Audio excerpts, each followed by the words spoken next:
های آی میل گو دنیا خور و کس یمینی ای دنیا تا سر ای دنیا دون نیری دل بسان عاقبت نیمن سریل و روستان آهای آی میل مرگ لهو رو بر ویش یه روز کفن کی نور یه لحظه بکه فکر و وقته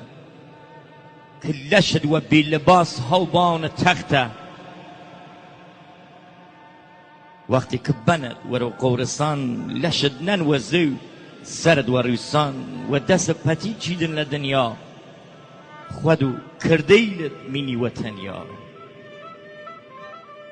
وقتی سرد خورد و سان الهه زانی دارایی و درد دیا خواه نپای چیه ند هست نزوان رای قال و داد رسین محال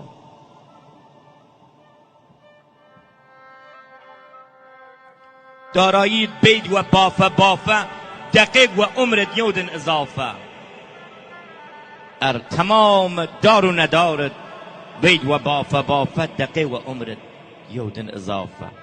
هنه ملومور ورنان لکیاند یا چونی بیدن تکان شاند اوسا زانیدن چنی بهازی آیم مقرور و چوی خود نازی آیم مقرور دی و چود نازی پیلو مال جمع کی بود و 100 خروار قیش منی و جی مرگ باید و دیار لمال تا دارای تا و جوانی عاقبت خدا کشیده فانی بتواید و نتواید آخر بسیط شو للید یگذره مرگ لامسو